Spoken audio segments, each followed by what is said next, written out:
Those days went by so fast.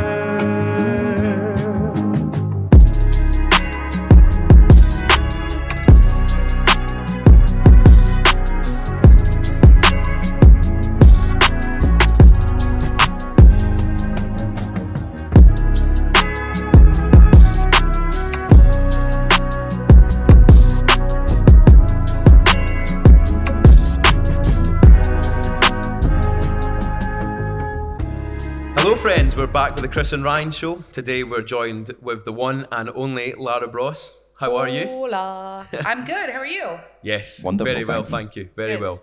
This is a special episode because everyone knows who Bross is. Get your hole.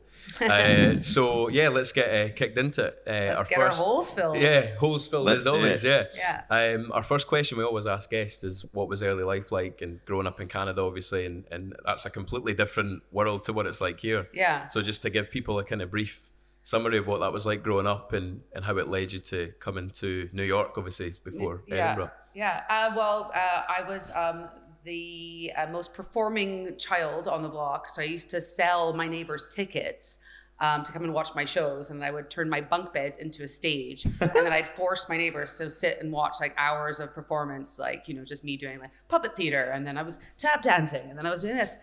So it was, I was always sort of needing an audience and needed, you know, to be around people. My sister is 6 years older than me, so I kind of had to find my own fun because she had her sort of friends and they hung out, and I was just sort of like, you know, needing to have attention, needing that attention, which led me into theater school. You know, so, I cut out a large part, which was the worst kid.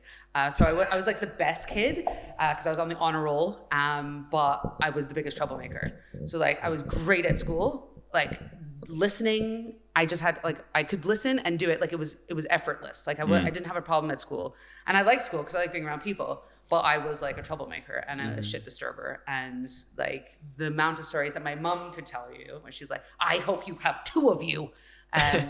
She like her gray hair is all down to me, and you know, she'll never let me forget it. But I mean, she now is just she's like, look what's who happened. would have thought? Look at you now. So it's just like, I couldn't have, you know, that's why I said, that's why I did it, Mom. I wanted to really get as low as possible, and then be like, you know, then anything I would have done would have been great. So The grey hairs were worth it. exactly. I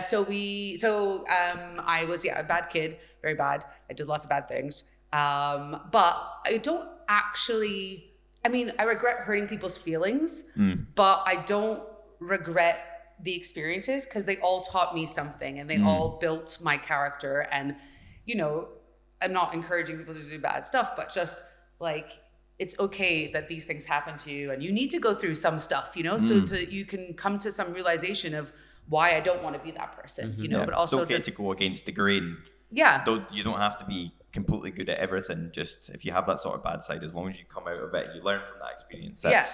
And finding a way to express yourself. Yeah. So like for me, it was theater, and it was like, if I hadn't found theater, I probably would have turned out to be, you know, I don't know, something else.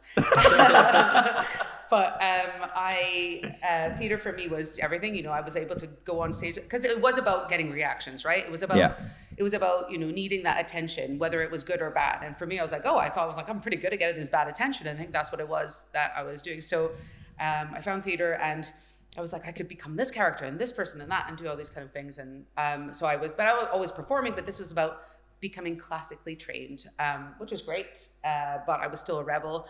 So I had to like learn how to conform and breathe. First year, you just learn how to breathe and do vocal warm-ups and things like that. And like, hoo, hoo, hoo. And you're like talking to a wall, and you're looking each other in the eyes, and you're like, I know what your father did to you. And just trying to get a reaction of anything, you know, just making things happen, and being truthful and committing to your yeses and your nos, and, you know, all the things in improv and whatever. So, but learning who I really was in theater school was like a huge thing for me. Yeah. And then, so it was 3 years, and I came out of there just like, I am going to be the best actor ever. So I went to go audition for Disney. And there I was, opening up Disney Cruise Lines, the first ever cruise ship, but that's not the job I wanted, and it's where I ended up. So I went to this audition, I had no idea where I was going. And they loved me because I could do this. I could smile from ear to ear with because I could fake it till I make it, because I've got game face, because I was an actor, because I know I was just like, yeah, hey. What age were you when this happened? I was 20. 20, okay. So young. Yeah. 19, 20, yeah. So it was, 1998. This year 1998 to 2000, I worked for Disney. But I went on there, I got the job. So I get pulled into Disney to learn the book of rules, right? You get hired for Disney, and it's like a massive Bible. And the people that I got hired with, all they've ever wanted in their whole life was to work for Disney. Wow. And I just wanted a job. I just wanted to perform, right? So like I'm sitting in a room with them, and like the first thing they put down on like the paper is like a sheet with 200 characters full of like Disney characters, and they're like, okay, you have 2 minutes and go. And everyone's like, and I'm like, the fuck? I'm like that is Mickey Mouse.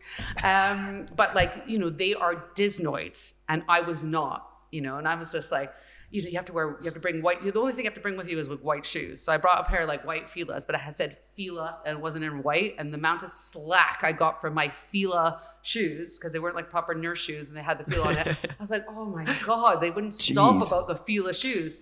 And tucking my shirt in, and making sure that you smile and talk to everyone. So I became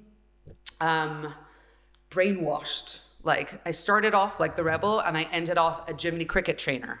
Okay. Because you were forced, like everything had to be perfect this way. Yeah, but I was there, like I did 6 months at a time, right? So you do 6 months, you get off for 2 months, you go back for 6 months. Why do you go back? Because you say you're never going to go back. By the 5th month, you go, I'm never coming back here. Why do you go back? Because the money's good, and because you're traveling, you're meeting, you're partying with everyone. You're like single on a big, massive cruise ship, like the crew deck. Everyone, like, you work for 12 hours smiling, you go down, you like get smashed, and you're like, yeah, Australia, come on, South Africa. And everyone's like going, man, it's insane. Like when you have to smile and be nice like that for that long, you go down below the lower decks, like it's like savage, like the stuff that's happened. Like I can imagine. It's like Snow White, right? She got pregnant, and they had to have like this Disney. This is why you're not allowed cameras backstage in Disney. This is like very like secret information. So they had to have a big entertainment meeting to tell everyone in entertainment that Snow White was leaving. But we obviously can't say she's leaving to go get an abortion. We had to say she's leaving because of this reason. So they made us all 1,000 people come up with the same story in case anyone asks where Snow White is, because they couldn't get a replacement in time. So they said that Happy, one of the dwarves, right, was sick, and Doc couldn't take care of her. It was above his expertise levels. So she had to take him to offshore to see a medical doctor, like a proper medical specialist. This is a true story. What do you mean? About Happy? No, about Snow White. I mean, you're like just one of the Disnoids here. Just like, oh my God, is this true? Was Happy okay? This is a true story. This is what actually happened when I was working there. So we all had to learn this story, right? That's crazy. And guests were coming on to the cruise ship. And like, so where's Snow White? We're like, oh, well, Snow White isn't actually here, but we have Peter Pan's and tea with Wendy. They're like, I came here to see Snow White. This is grown-ups, like proper adults that are like, won't have it. They're like, I want my money back. I came here for Snow White, and that's it. Like, they don't even have any kids with them. So come on. I know. These are the guys that come on with like full on Mickey tattoos and Mickey diamond brooches. These people exist. Oh yeah. Oh no. Welcome to America. Yeah, this is America. Yeah. Oh no. Yeah. So I take it when you were, you're working there, you're saying to yourself, "This isn't what I want out of life. I want more." How did that lead on to? So I was like, I got to get out of here, right? After this 2 years, I was there, and I was like, I need to go. I was traveling in between every 6 months. I was like, I'll go here, I'll go there, because you can do that. You're meeting people, and you're like, I'll go to Berlin or go here, like go hang out with these guys, whatever.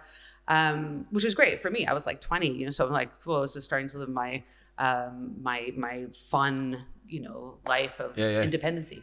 And I decided I was going to go to Australia for a year. And so and leave the world of Disney behind me. And so I backpacked around Australia for a year and had very random jobs. But a lot of them were, kind of performance based as well. Mm. And then my friend from theater school, got his play produced in New York. And he was like, I want you to come and be in it. And I was like, I can't come to New York. Like, how do I leave this? You know, this is like, I was beaching it. I was like, this is my every life. day. Yeah. Like I was a completely changed person. Like I was just like, this is forever for me. Like I was very happy. Just relaxing, just whatever happened. I was working on like as a dirty deckhand on like a catamaran in the Whitsunday Islands, taking people snorkeling. Like, you know, I had no idea what I was doing. But I was like, this is the life. You know, I was like sleeping outside underneath the stars. It was perfect. And then, so I was like, no, he convinced me to come over, and I was like, all right, like, you know, whatever. So it's something I always wanted to do, and it was a good opportunity. So I decided to go to New York. And when I first got there, I was like, what is this? Like, I'd been there before as a kid, but never like lived there. And I was like, this is terrible. This is like, what is this? Like, there's no beach, you know, there's too many people, like everybody's like not looking at each other, blah, blah, blah. It's like corporate metropolitan, just. I hated it for 2 weeks. And then I found like the Lower East Side, and I found Central Park, and I found, you know, all these little secret hidden treasures that once you really spend some time, you got to know your little pockets and find your groove in this big city. And then once you do, I was like, okay, I should have been born here. I loved it, you know, and then I loved it way too much. And I spent 4 years there. What year is this? Where are we at? So this is 2000 so it was on and off for 4 years, but so 6 years. So I went there in 2001 and I left 2006. So it was 5 years, but I left during that time to go work on a ship on Royal Caribbean Cruise Lines, where I met my Scottish man, Mark, who is my partner today. So I went on that ship, did a contract, whatever, came back to New York, anyways, New York, bartending, comedy, acting, blah, blah, blah, crazy life. If you want to be an actor or a comedian in New York, you have to be a waiter or a bartender. Yeah. I really liked being a bartender. Like I liked it more than trying to like get a part in like a play or like, you know, like the fantasy of like auditioning. I mean, it's great, but like what you're up against is ridiculous. Like you're in a cesspool. I'm like, everyone's like me, everyone, you know? And so like, I was just like bartending. Everyone's coming to see me. I've got a bar full of like people. I'm able to talk shit, pour drinks, do this, whatever. And everybody's just like, you know, like I'm like tipping me, and you leave with like $300 worth of tips at the end of the night. You're dumping your thing down. Great. You go blow it all that night. Like 100%. You come, you don't go to sleep. You go to H&M, get new clothes, leave your old ones there. You're like, fuck it. And then you go back to work, and you keep doing that 5 days straight. And you're like, oh my God, I just go to sleep. And, you know, I did that for a long time. And I was still doing comedy, and I was still kind of, but I think after a few years, I think what hit me the hardest was we were performing at Caroline's on Broadway doing sketch comedy. And I looked out into the audience, and like I would say like 90% of the audience were people that I had partied with in New York. And I was like, I mean, which is great. It says a lot for me. Which is like, I'm definitely going to go see her on stage. But like, yeah, but everyone's like, and I'm like, I was like, I mean, it would be nice for it not to sort of be that. And I was like, that just sort of hit me where I was just like, that's not really what I'm going for at the moment. But I was so far in it that I couldn't get out of it. And Mark would be coming to visit because he was working on ships as well, and he was a photographer manager. So he would come and visit me every time like he got off, every 6 or 9 months, whatever. And each time I'd be more and more, hey, what's going, you know, like, yeah, what am I? And he was like, why don't you come to Scotland, you know, to come for a visit? Because he was trying to get me out of like what I was involved with, which was like, you know, I mean, and that's it. You kind of, everybody says the same thing, you know, you go to New York with, you know, stars in your eyes, and then you just end up in the gutter, and you're just like, and I'm like, that's never going to happen to me. But, you know, it's very easy for it to happen to anyone, because it's a city that never sleeps. And I'm like, I don't want to sleep. I just want to like talk to all these characters and do all these things and blah, blah, blah. I have got so much energy. It's like perfect city for me, like to die in. So I was like, well, what am I going to do in Scotland? And he was like, well, blah, blah, blah, there's the Fringe going on, blah, blah, blah, blah. So I was like, all right. So it's like 2006. It was a heat wave in Edinburgh. Is Mark from Edinburgh? No, he's from Castle Douglas. Okay. The food town of Scotland.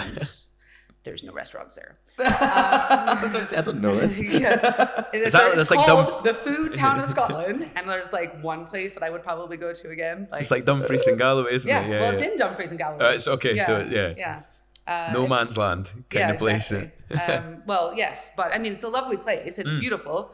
Like the first drive down there ever, I'm like, wow, this is amazing. I'm like, look at the second time. I'm like, oh my God, it's like how much greenery and like.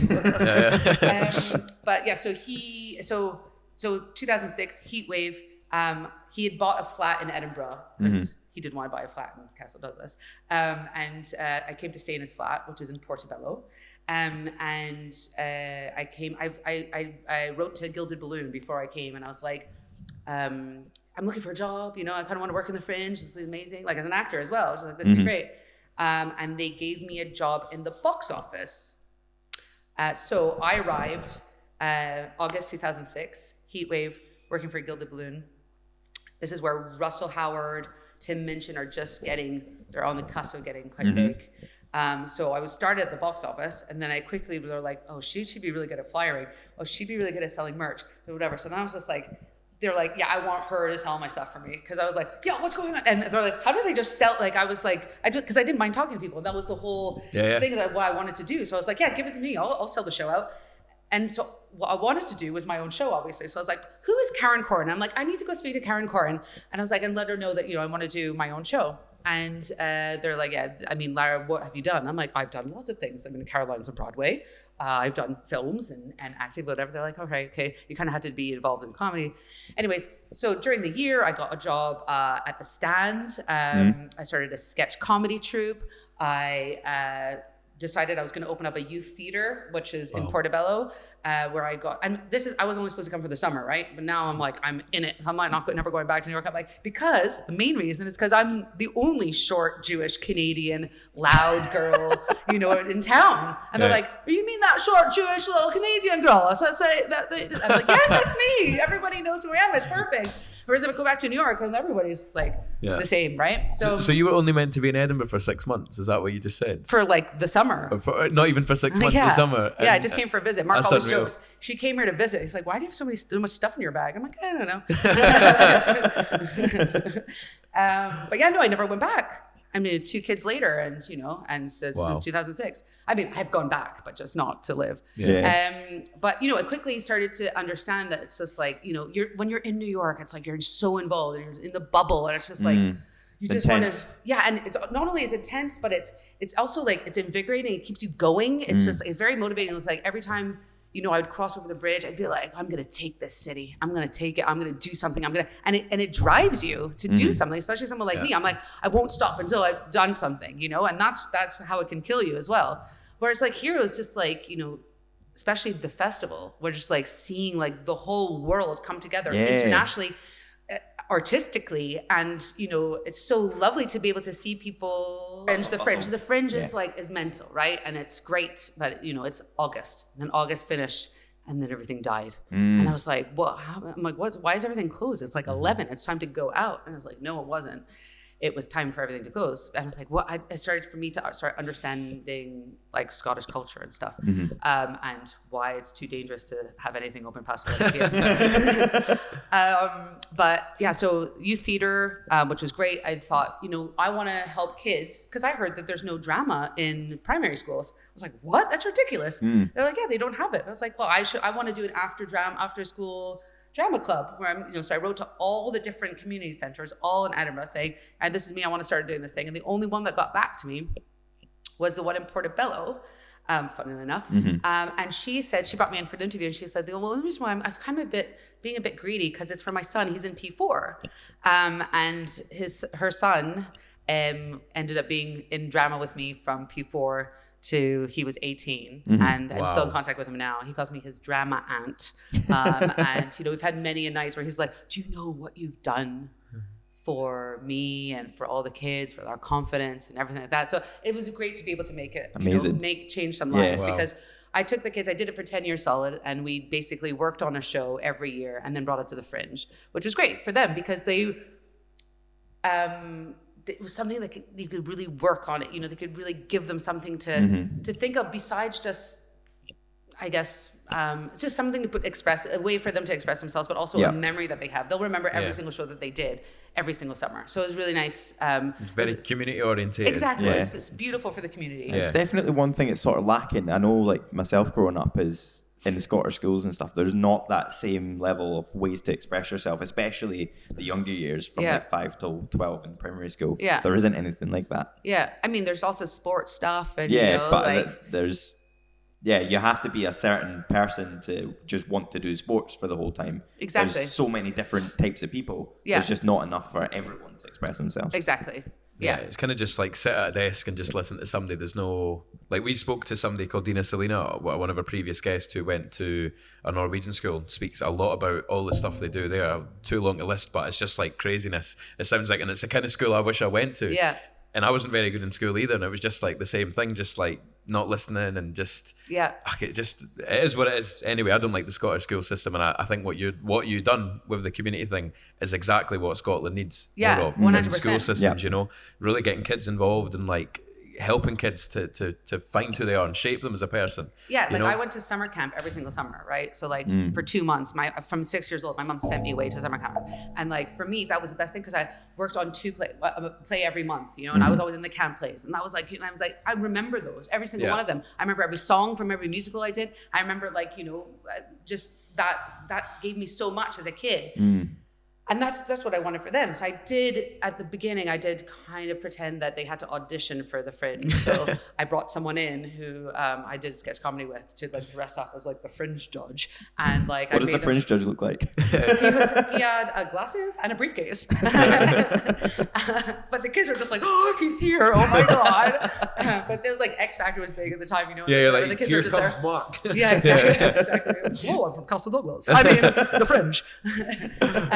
So they were all like, you know, I kind of did it just mostly because I wanted them to learn their lines, and we're just like, no. And I was like, guys, come on, you don't just get into the Fringe, you have to work for it, you know, and they did it, you know, they put him in, and then I told them to long pause before he tells them, because they went out, had a chat with him, I'm like, stay in front of the window, so make it look like we're talking about something serious, you know? And all the kids were like, looking through the window, they're totally sweating, they're like, what's it gonna be? The cousin is like, all right, guys, I really wanna thank you for all your hard work. You know, I could see that you did put a lot into this, a lot of work. Not everyone could go to the Fringe. But you guys are! You know, oh my God! They were hugging each other and crying, patting each other on the back. We did it! This is like P5, P6 kids, you know? They were like, they couldn't believe their luck. They were like, we're going to the Fringe. And a couple of the guys from that I had from P4 or P5 worked for me and for Bross Bagels when they got older. I opened the shop. Wow. And one of the girls I told on a night out, I was like, this is what. She's like, what? That wasn't real? And I was like, surely you must have known. Like when you got older, she's like, no. She's like, and I'm like, oh my God, I've ruined this. She's like, you ruined it. You basically just told her Santa isn't real. Exactly. She couldn't believe it. But then at the end of the day, she's like, actually, it's quite cool that you did that, because like it made us all like really. I'm like, yeah, thank you very much. A little side there. How did that lead on to Bross then? Like where does that come? So I was doing the theater school for 10 years. I was doing stand comedy. I became a stand-up comedian because I couldn't just do sketch, and someone convinced me I needed to do some stand-up. That was like a whole new level of comedy. I didn't really want to be a stand-up comedian. I didn't think I was very good at it, but because I'm confident and, you know, humorous, I'm able to go up and sort of skip a level. So it's like, you know, the amateurs that start, there's like, they're missing that sort of stage presence, which is not something I miss. So I was able to kind of just be like, yeah, cool, I can do this. But I guess I wasn't really that good at it because I didn't really enjoy it. And I didn't like being on stage by myself and having to like, read the room while I just want to tell a story. And like, I was like, no one hears about your story. Like no one gives a shit. You're no one. And I'm like, now like I go in and tell a story because people are like, oh, right, is this the Bross story? Is this the bagel lady? Oh, great. Yeah, like this. And that's fine. Now I can do that. But then I didn't want to do gags and like, you know, zingers at the top and like all these kind of things. I didn't care about that, but I did it and I could do it, but it just wasn't, I didn't feel like it was great. There wasn't a passion behind it. Exactly. There was no passion. But like put me in a play and, you know, give me like a microphone, a glass of wine and a rap song and I'm there. So all these things kind of were like, they weren't really going anywhere, right? They were fine and I could kind of keep treading, but I wanted something more. And I've always wanted. And it was about kind of finding that one thing that was going to make it all happen. So I decided I was going to go into film and television in Napier. This was 2013, I think. So I'd already had a kid, 2011. I had my first, and then So 2013 until 2015 was a 2-year program. And I thought I'll learn production, and that way I can weasel my way into, being in front of the camera or like being in the play, whatever. I'm like, it'll be perfect. But I got in there and I couldn't learn production because I'm good on camera. So I was just on camera. Yeah, like, you're you like could do it. peeking Like, at the camera. Like. yeah, exactly. And I was like, how do you use this thing? But so I did learn a lot, like how to produce, and I did like a really good documentary on my parents, and that gave me the idea that I wanted to do documentaries. And then I got into the Documentary Film Institute, and then I was working with this 83-year-old stripper called Lynn Ruth Miller, and we did this show together called Grand Slam, and we did Fringe as well as we shot it. Unreal. And like it was a great documentary. Grand Slam. It was great. I thought this is going to be it, right? And this led to the professors at Napier encouraging me to apply for this PhD, fully funded PhD that was going to support documentaries that I would want to produce. And I was like, this is perfect. But it was 4 years, right? But it's also academia. It's not just like promote these documentaries. Yeah. Anyways, long story short, I go in after like a few months of preparing for this PhD. I go into this very stuffy room full of very high-powered, professors, and they were on the panel of who I was presenting to. Very straight face, just like. Yeah, but I'm doing a 5-minute presentation on what I feel like my PhD is going to be about, and for me, presentation is roll in the ghetto blaster, have a hat and a cane, and do the whole, and they're like, I'm like, oh, where's the stage? This is weird. And they're like, have a seat. I'm like, oh. So, they wanted me to just sit there and answer questions on what it is that I was, very factual questions. Yeah. They wanted me to return that with facts, and I couldn't, and I crumbled. And it was the biggest no that I've ever had in my life, because I thought this is finally it. Everything's coming together. That this has finally led me to this one spot where I'm finally going to be able to be this documentary maker, and it's going to put me in front of the camera, but also I'm going to be able to use my vision to put this in, and it was going to be perfect. No. 6 weeks later, opened up Bross Bagels. And that just came out of me going, oh, I guess we could open up a cafe, or because I've kind of wanted to open up a cafe. But I needed something to do between 9 a.m. and 3 p.m. while the kids were in school, help Mark pay the mortgage because comedy wasn't cutting it. Everything else was going to shit. And I was just like, we'll open. I'm like, maybe we should do bagels. No one does bagels. It was like an afterthought. Wow. That was it. Yeah. And then you just rolled with it. And that was... I was like, Mark was like, yeah, it's a good idea. He never thinks anything I say is a really good idea.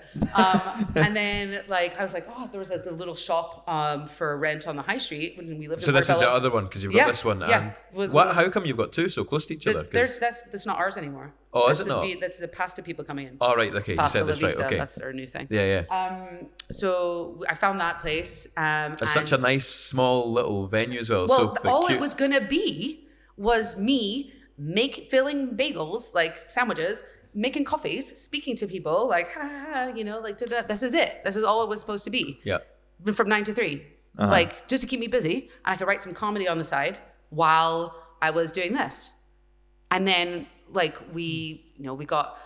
had to get my mom to send me some bagels from Montreal, because I went to go speak to some bakers, because I didn't bake. I have no idea how to bake. All I knew is that I love bagels, right? And I was like, this is perfect. Well, 8-minute bagels. This is great. Scotland doesn't have bagels. It's a niche thing. It's gonna be perfect. Your USP. Got it. I'm got it. And that was coming from film and television, from producing, from getting the snag line, and I was using all of that because I was like, I was basically producing a bagel shop. That's what I was all doing. these things that you've learned in the past all sort of come up to this one sort of. Exactly. And I'm like, I could be the spokesperson. And I got a little advice from someone, a PR lady that I used to work with in the past, and she was like, you're a woman in business. You should use that as, you should be the face of business. She's like, would Mark mind if you were the face of business? I'm like, no, it doesn't matter. Doesn't matter what Mark is. So, and then I just, went with it.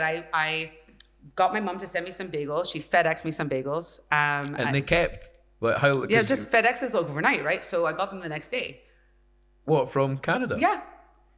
Wow. It was $100 to send That's me a very 2 impressive Scottish service. bagels. Like private jet straight across. Pretty like, much. dropping the package down. Like Yeah, that's going to be the next thing, the next venture. But yeah, so it was from my favorite bagel shop, and I brought them to the bakers. I watched them eat it in front of me. It was torture. But they were able to get from that, they were able to see all the things that I couldn't answer. They're like, is there holes in the dough? Is it this? Is that? I'm like, I don't know. It tastes like this. Like, that's all I know. yeah. But then I had to start sourcing all this other stuff, like the pastrami and the turkey, and like, what was I doing? And I was just like, oh, this is like, so I went to Tom Kitchen, who I worked for. I kind of skipped the Tom Kitchen story part, but basically my first catering job in Scotland was working for Tom Kitchen. So I went to see him. Yeah. Nice. And This then- happened. Yeah. And I was like, can you, help me to, direct me to a few suppliers, which he did.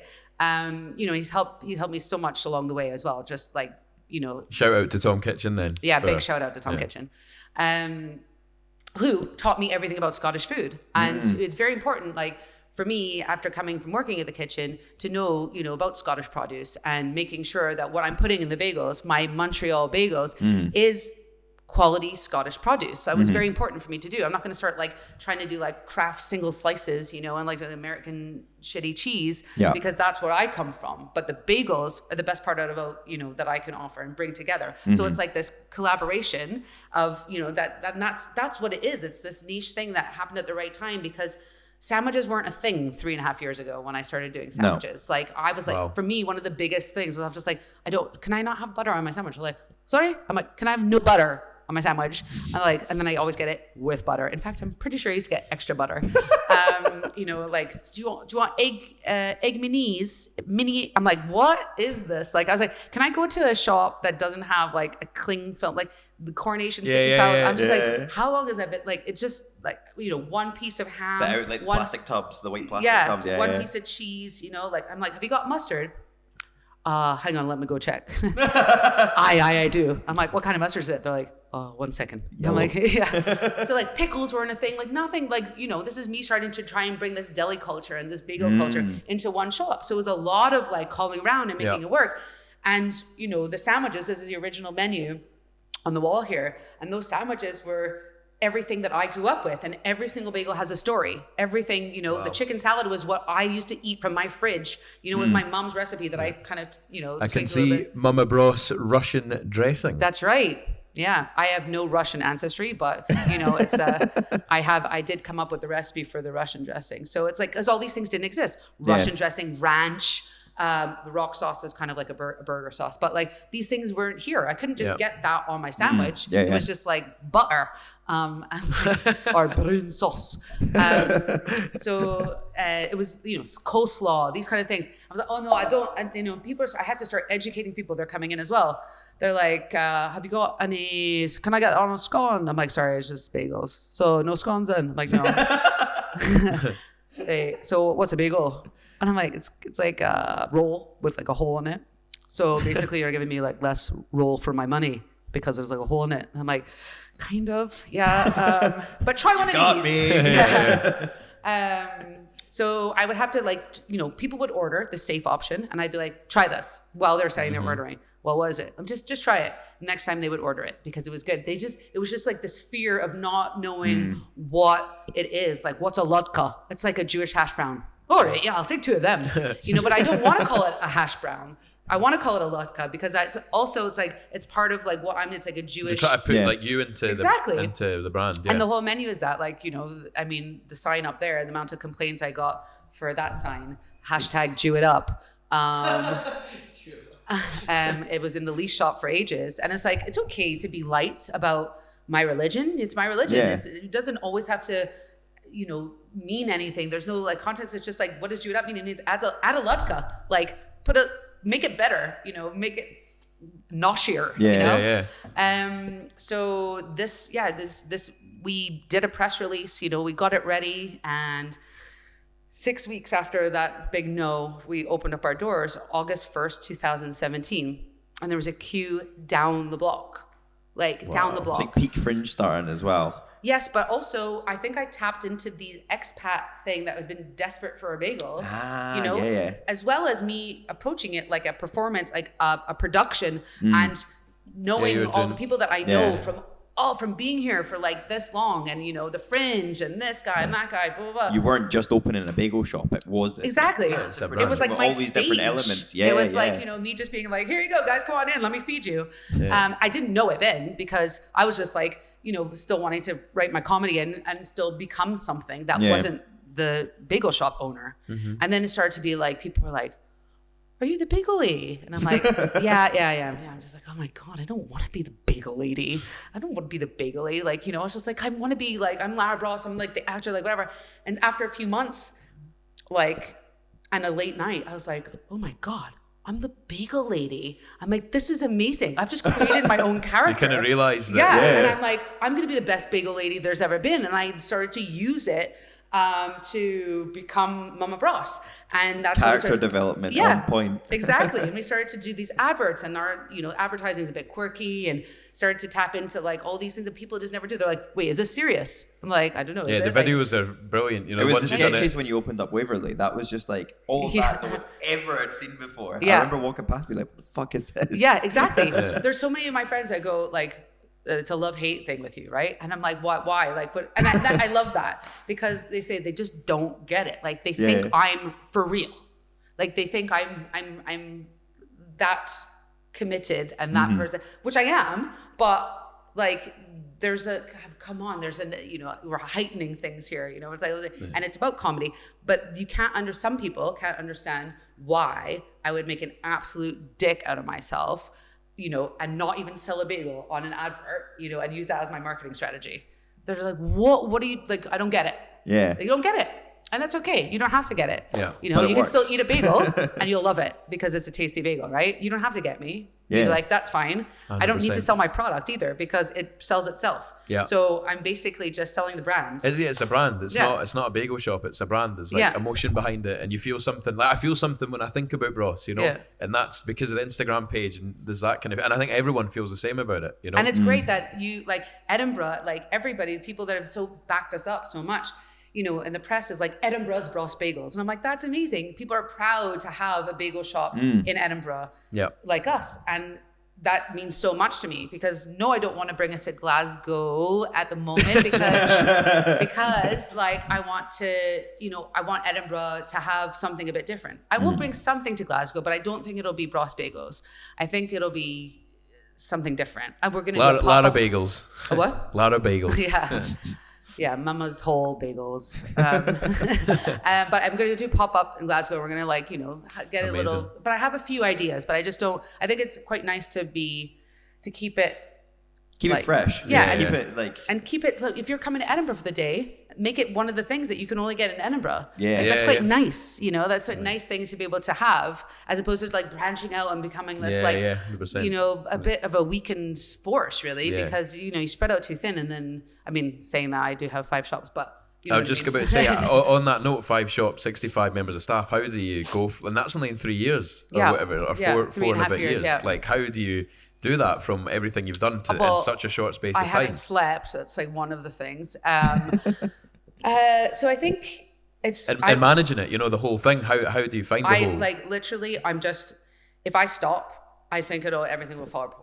And I'm looking forward to the day where I can just sort of sit back. There was a couple of occasions in this past 3.5 years that I've been proud of myself, that I've been able to take a step back and go, holy shit, this is pretty amazing. Like the Grace Dent very impressive review, and then being asked to like talk about myself. Well, headlining the Edinburgh Business Festival, and they're like, "Who's the massive headliner at the end?" They're like, "I'm like, I don't know anything about business." They're like, "That's so refreshing. Tell us more." But they want a little bit of energy. They do want the refreshing thing. They want you don't have to go to business school to be good at business. You don't have to do these things. You can take a risk. You can do all these like things and it could work. It could also not work, but you have to be able to accept your failures and use them in order to get better. And I think that's how I manage it. Because if I stopped at every time that someone, couldn't, doesn't get me or gave us a bad review or, doesn't understand why they have to wait in a queue for over an hour to get something and it didn't live up to its hype. And if I let that all affect me, like I couldn't do this. Yeah. So you need to have tough skin, just like in comedy. And again, using all the things that I know has really helped me to be able to do this. And everyone's like, how do you do it? How do you do it? I'm like, I haven't seen my kids in the past couple of years. But like I have a lot of support. You know, Mark's a great dad, and he's able, like we're both self-employed, but without him, I wouldn't have been able to do it, because I wouldn't have been able to manage the business as well as have kids, you know, it wouldn't have been possible. So that's something that really has helped. And I have a great team. My brand designer, Esther Clayton, who has, you know, when you see the whole, you think Bross, and like, that's been from the beginning. It's a clean, simple, neat, very present brand, and we stick to it. Like, I'm not allowed to use text that is not in my specific text, you know. She makes sure of that, and that's great, because I just like, oh, it's fine. It's like, no, it's not. And Mark, who does all of our photography for Instagram, like, you see this image, you want, you know, you want to eat a bagel. Like, it gets you right out of there. It's like, oh my God, I'm desperate for it. Like, the way that it's captured, it's not just like your regular sort of, you know, it's not just a picture. Exactly. And so that means a lot as well. Like, he does like Tom Kitchen's photography. He does a lot of big guys photography. So he knows how to, you know, shoot the food well. And so it does look like more than a bagel, you know, but it is more than a bagel, it is, you know? yeah. But it's a culture, you know, and you're getting that in the bagel, and it's a story, and it's a kind of everything coming together. And so when people are being hired for like the new shop and things like that, so now I've got an area manager now, which has been a huge relief. You know, takes a bit of the pressure off. Well, a lot, because I've been winging it for so long, you know. I'm just like, sure, okay, we'll do this. Haha, and I'm sitting in a boardroom. I'm like, I have no idea what I'm talking about. Like, you know, it's interesting you say that, because I've spoke to a lot of people. Like I was telling you earlier on about how things have changed for me, and I'm doing the same thing. But a lot of people I've started speaking to about different business things, I think are just winging it as well. Like, nobody knows what they're doing. No. And it's just part of the process. Like, somebody that says they know what they're doing isn't true, because nobody knows what's going to happen. No, but I think the people that do know what they're doing are getting jobs like my area manager, and that's a thing. They know what they're doing. That's why they would never run their own business. Yeah. So they're getting paid by people that need the help, and that's why I'm so fortunate 100% to have someone like her around, because she has loads of experience, and she's just like, oh, like, you know, kind of, we're restructuring at the moment, which is very necessary, because we grew so quickly. You know, that, you know, I have an idea, and I'm like, okay, it's like my 3 You just go ahead and do it. Yeah, exactly. My 3 a.m. ideas is like, I've redone the menu, and then I'm like, okay, well, let's move this person. And everyone's like, oh my God, what's happening? And I was just like, right, this is what we're doing. It's gonna be great. And I'm like so excited about it. And everyone's just like, oh shit. So she's good. She's keeping me straight, which is great. She's only been on for 6 weeks, but it's been a huge relief. And we are soon going to be opening up in St. James, the biggest development in the UK, which is it's all high-end new concept. It's amazing. So this is Bross number 6. This will be Bross number 6. Yeah. Wow. Yeah. And then 65 will become 85 type all thing. In Edinburgh. Every second door is a Bross bagel. I don't get it. And then Castle Douglas, of course. The food centre of Scotland. So we're going to open up in St. James, and it's going to be the new deli. So it's going to be, you're going to be able to get more than just a bagel. Okay. So the focus is the deli. So the meat, the vegan meat, and you know, all the fillings, that will be the focus. Then you could pick your bread. So rather than it being just a sort of set menu, you get to go in and you can make the bagel. Yeah, pretty much. Coronation chicken McCling film over it. Exactly. Special number 1. But not just a bagel. You'll also be able to get your challah rolls, and you'll also be able to get your rye bread. Nice. All being baked in the Bross bakery. Amazing. And we're also going to be very popular with the celiacs, because we're finally going to be able to offer something gluten-free. Wow, that's really impressive. Yeah. Amazing. Fantastic. Yeah.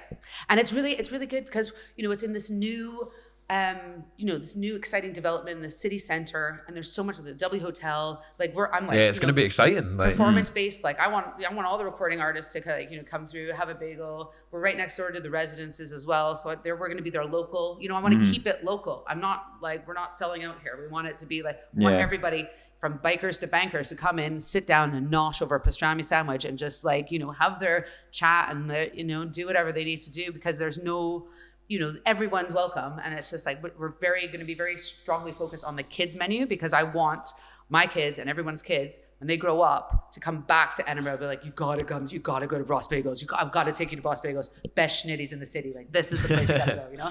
And give That the legacy. kids something Yeah. to remember, and then they're so excited to come back. When I go back to Montreal, I always take Mark and anyone who's visiting, but you got to come to Schwartz's, you got to go here, you got to go, this is what I used to, taste that, that's childhood right there. You know, you remember that, and those tastes are so important, and I want to give that to Edinburgh. I want to bring what I grew up with to Edinburgh. We've been talking about this quite a lot. You mentioned that keeping it local and not straying away from what Bross is something that we've noticed is with everything going on around, but the brands that have really succeeded over the past, there's obviously it's been a difficult time for everyone, but it's brands that have really focused on the community aspect and keeping in touch with everyone and keeping it local is the ones that have really succeeded and kept everything going and been able to keep up and progress and help each other and help support each other.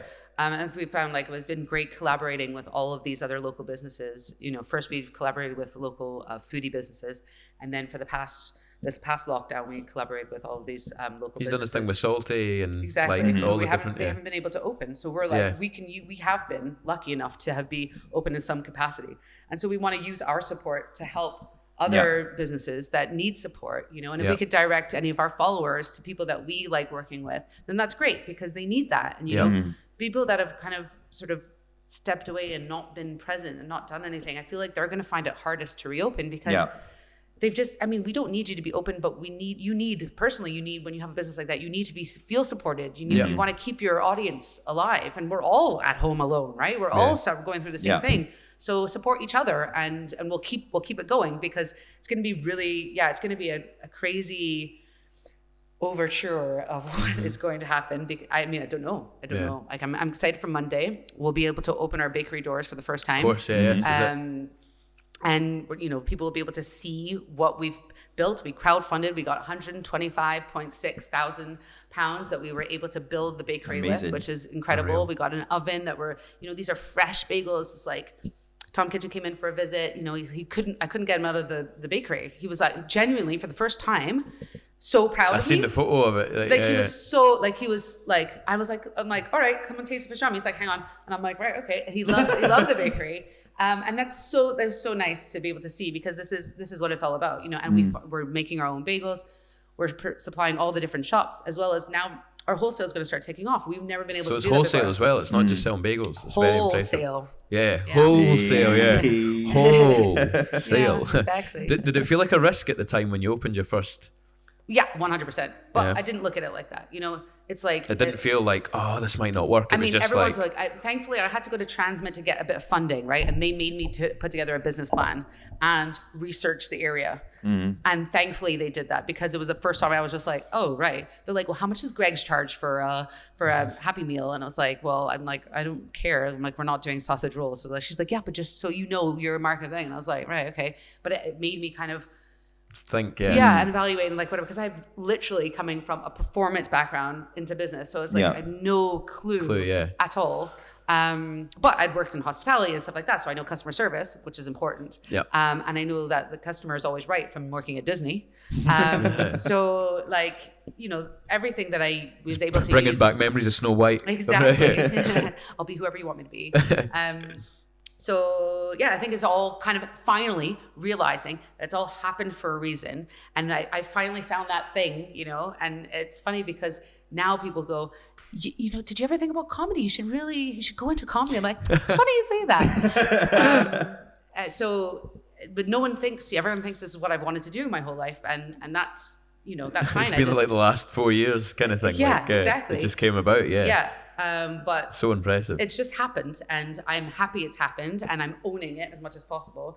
And I'm tired, but it's a good tired. It's like a, you know, it's like I'm gonna. It's like a progressive tired, isn't it? Yeah. And I'm just gonna give it everything that I can, and keep doing that, and keep trying to do the right thing, which is, you know, supporting other businesses, charities. You know, getting involved in the community, you know, working with like for our staff as well. Like, I don't know, like if you guys have seen, but we do like a monthly employee. I've seen that. Yep. So it's just a nice initiative that we can offer to people that work for us. That's not just like, you know, employee of the month for doing well. We think all of our employees do really well, but we're highlighting and profiling them, shouting and allowing about them, it exactly, and allowing them to learn what we do like behind the scenes, build that bagel, come up with your own, learn where the produce comes from, price it, follow it. Why did it do well? Amazing. Look at the feedback and understand what that means. Exactly. And then, we hope that experience, gives them something more than just, filling your bagel every day. And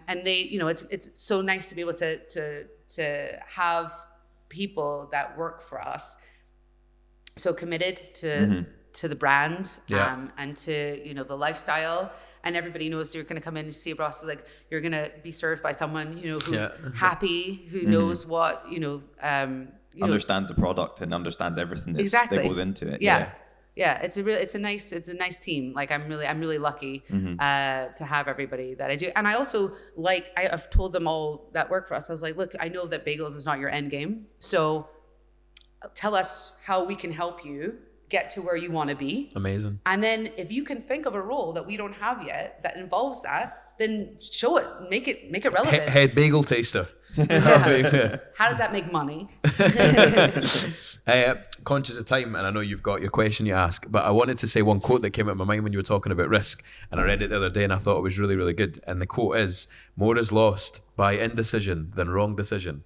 And I think that's such like an important point. Like, it's okay to make wrong decisions. Like, it's more important to make a decision rather than to not make a decision, whether it's right or wrong, as long as it's kind of right. Exactly. Or just imagine all that time you're wasting worrying about the decision being wrong instead of just going for it. Yeah, just go. Just go for it. And if it's wrong, it's going to be wrong anyway. So you might as well just do it and then you figure it out later. Yeah. But it's okay 100%. If it's wrong. It's not a big deal. Why would that stop you? You're going to learn from that. Yeah, exactly. You're and going then to learn move forward, you go make another decision. Every time you make a decision, you'll get better at making a decision. Exactly. Completely. Yeah. Anyway, your famous last We're going to wrap up now. Thank you very much, Larah. You're welcome. Been amazing. But we finish off every podcast asking our guests, if you could give 3 pieces of advice to younger generations or anyone that's sort of lost in life and sort of are chasing their purpose, trying to find what they want to do and they want to get to where they want to be, what would they be? 3 pieces. A big thing is just take the risk. Yeah. As we just talked about. Take a risk. Don't think about it too much and just go for it. The second thing, I guess, would be to follow your hole. No, but follow your heart. Like it's okay to dream big. Like I think I always have, and I was confident. I was like, people see me now. They're like, "We knew you were gonna be something, Larah," and I'm like, "We didn't think it was gonna be the bagel lady, but we knew it was gonna be." And I was like, "It's okay to dream big," and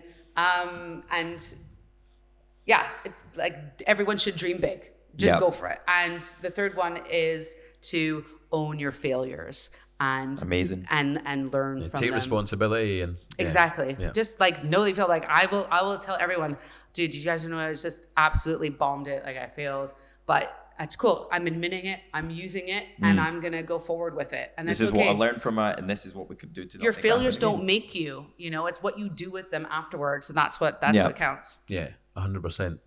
That was fantastic. Thank you so much for your time. So much. Woo! It's been another episode of the Chris and Ryan Show. Where can people find you? I don't actually think that's a pretty stupid question, actually. All over the city. Yeah. But we are in Portobello on the high street where our bakery is. You can get fresh bagels. We get Leith and Leith Arches. We've got a food container there, more street food style. West End on Queensferry Street, if you're working in an office and you need a quick lunch. Brunsfield, that's like it's like posh people. Well, it's like Morningside, but like less stuck up, I guess. And then we have Stockbridge, our cute little "Don't Blink You'll Miss It" on St. Stephen Street. It's our beautiful little Stockbridge shop, which I love so much. And soon coming is St. James Center. Amazing. And obviously on Instagram, where you'll be able to find us. And I mean, Facebook is like not a thing anymore, is it? It's not a thing. And I mean, don't even get started about Twitter. That's forever gone to me. Nice one. Yeah. Well, thanks again. And we will see everyone in the next episode. Peace. See ya.